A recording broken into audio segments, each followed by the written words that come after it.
And we're joined now by Minnesota Democratic Senator Amy Klobuchar. Good to have you here. Great to be back on, Margaret. Thanks. Well, Senator, I do want to ask you about these drones on the East Coast because we looked at your record and you actually co-sponsored legislation a few years ago trying to expand authorities to deal with them. Why do you need an act of Congress to deal with this, and why didn't the Democrats move on it? Well, first of all, the administration has repeatedly assured people that they are safe. However, one, we need a briefing for the members of the Senate to figure out what's going on here. Two, we need more transparency. And three, I appreciated some of the congressman's words because what he was talking about is we need to have a new regulatory rules in place here. Right now, you have to register a drone if it's over a ½ pound, and there are penalties if you don't do that. Well, I think we have to make sure that regime is enforced with local and state authorities. And then we've got to figure out, do we really want all these drones? Because while these may be safe, who knows what happens in the future?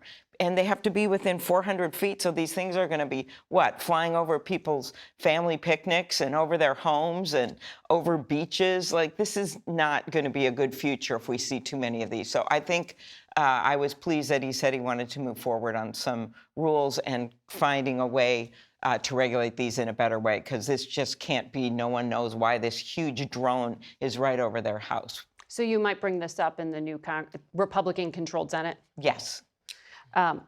Moving on, you sit on the Judiciary Committee.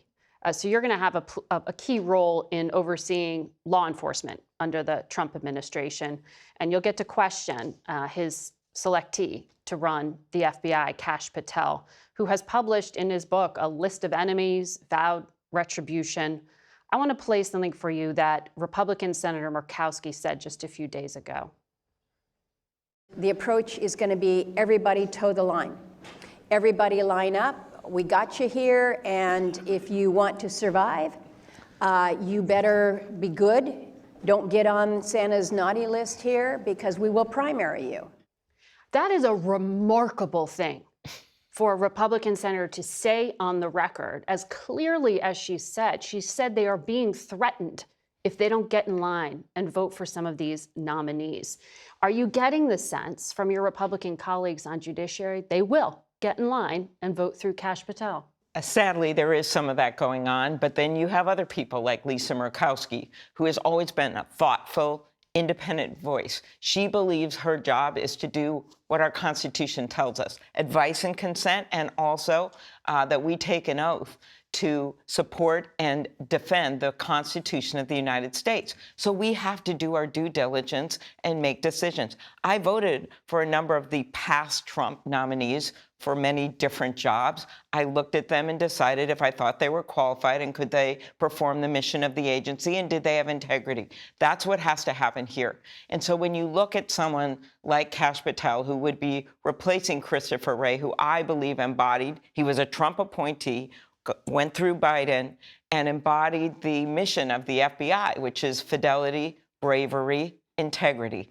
And so now you have someone who says he's on a revenge mission when we should be on a national security safety mission here. When we look at cybersecurity attacks that you just talked to the congressman about and various other things. He says he wants to dismantle the FBI headquarters and turn it into a museum. To me, this is not the direction we need to go. So I appreciate Senator Murkowski's words and also her demand, and other Republicans. It's going to be their decisions on these nominees. We may vote against them or for them, but in the end, it's their decisions. Her demand for FBI reports and making sure that these are not recess appointments and there must be open hearings. Right, because they have enough votes essentially to move on these on their own. I want to ask you about President Biden. This past week, he had this record number of commutations, 1,500 Americans, more than any president in any single day. Among them, though, there was a judge involved in a so-called Cash for Kids scheme that sent thousands of kids to jail for millions of dollars. A man who committed tax fraud at a cost of more than $1.6 billion, described as the most prolific, pernicious, utterly unrepented tax cheat in U.S. history. A woman who was involved in a $26 million scheme to defraud Medicare. Are you comfortable with some of these decisions? No. There's also a man in Duluth that was running a major drug house, basically, and had all this money under his bathroom tiles, was also commuted. So the way I look at this is, I also didn't agree with the pardon of the president's son. I also have not agreed with a number of pardons that President Trump gave. So I believe, and I've long advocated for this, that while the pardon ability is part of our Constitution, we're not going to change that, right? Go way back to President Lincoln, who made hard decisions himself about deserters from the Army, things like that. That's been going on a long time. Right. But we should have some kind of an outside board that governors have. Governors have the ability to give mercy to people after years have gone by.